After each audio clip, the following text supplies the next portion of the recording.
Through my journey as an artist, I've picked up quite a few tips and tricks along the way. But more importantly, I've stumbled across some truly valuable lessons that have not only kept me going, but also helped me push through those tough moments when doubt creeps in. Now, I'm not talking about your usual how to draw advice. These are insights that have kept me going through the toughest times or when I just feel like giving up. These are the three most important art lessons you'll ever learn.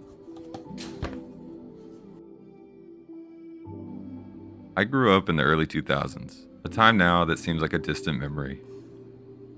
My childhood afternoons were often spent eagerly awaiting the latest episode of Dragon Ball Z on Toonami after school. The dynamic characters and vivid scenes of the show ignited in me a desire to draw to capture the essence of my favorite characters and moments on paper. However, I quickly realized my artistic abilities had yet to catch up with my imagination. This marked the humble beginning of my journey in art. Throughout my life, my path as an artist has been anything but linear. There were lengthy periods where my artistic growth was put on hold as life led me down different avenues. Pursuing my education and dedicating myself to a full-time job, it wasn't until I graduated college in 2018 that I truly began to take my art seriously and call myself an artist. Over these past several years, I've burned out a few times, whether it was from pushing myself too hard, setting expectations too high, or just general life stuff, as I'm sure any artist can relate to. Now, there's one important difference between the kid that first started drawing back then and the artist I've grown into today, which is also our first lesson of the video, and that is embrace being a beginner. This concept is not just about accepting your starting point, but also about valuing the process of growth and learning that comes with those early stages of artistic exploration. When I was a kid, I would just draw whatever sounded cool to me, and anytime I'd finish, I'd run and I'd show whoever would look because I was proud of what I had done. Now, since I've been drawing most of my life, I've built up this sort of expectation that my art should always be improving. Each drawing should be better than the last, and if it wasn't, then that drawing was a failure. A horrible way to think, I know, but I never said I was perfect. I would allow these failures to get to me and frustrate me in a way that would make me not want to keep drawing because it felt like an impossible task to recreate these amazing characters and scenes from my favorite shows. Drawing is one of those skills that the more things you learn, the more things you realize you don't know. There's so many different skills like lines, form, shadow, perspective, anatomy, and color, and that's just scratching the surface. And as a kid, you're just sitting there like, I just wanted to draw Vegeta. These days, add on to that the pressure of social media where you can see some 15-year-old who has seemingly mastered every art skill in existence, and that can be a recipe for burnout and feeling like you're way behind. One critical mistake I made when first starting to draw again back in 2018 was joining Instagram. I say that because had I not joined Instagram, I probably would have done more studying art than drawing for the algorithm. At the time, it didn't seem like a mistake, but it definitely changed the way I approached my art and caused me to develop some bad habits, like letting likes determine how good a piece was, or avoiding sketches in practice other than what I was going to post that day.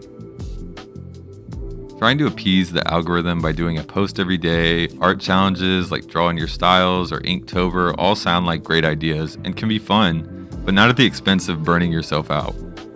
To become a great artist one day, you have to create a sustainable method of practicing your art in a way that keeps it enjoyable, which brings me to my next lesson, and that is, art is a marathon, not a sprint.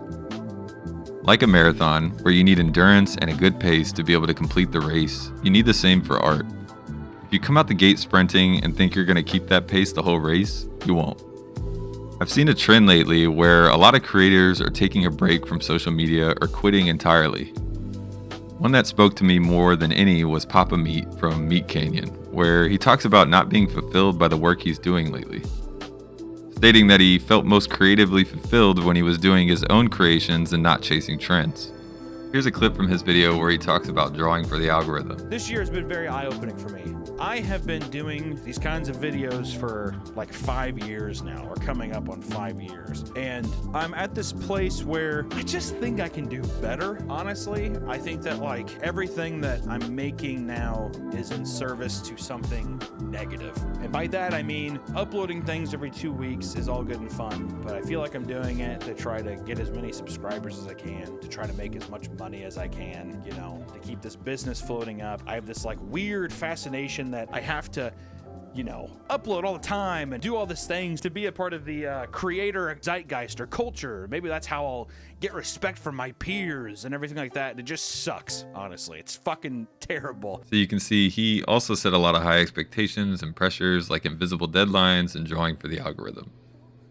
It was just interesting to me to hear someone at his level talk about the same type of burnout I had felt before, and I'm sure many of you have. I took this as sort of a wake-up call that whatever I do, it has to be for me and not for the algorithm.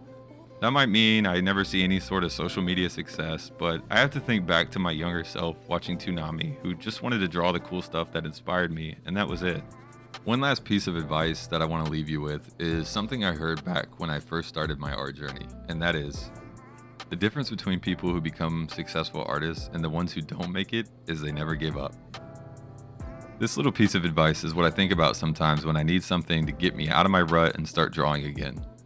It also reinforces the idea that learning art means forever being a student and building your skills. Artists are always pushing the boundaries, and with new and more powerful tools, the possibilities of what can be made are endless. Already, people are producing high-quality animated short films from their bedroom.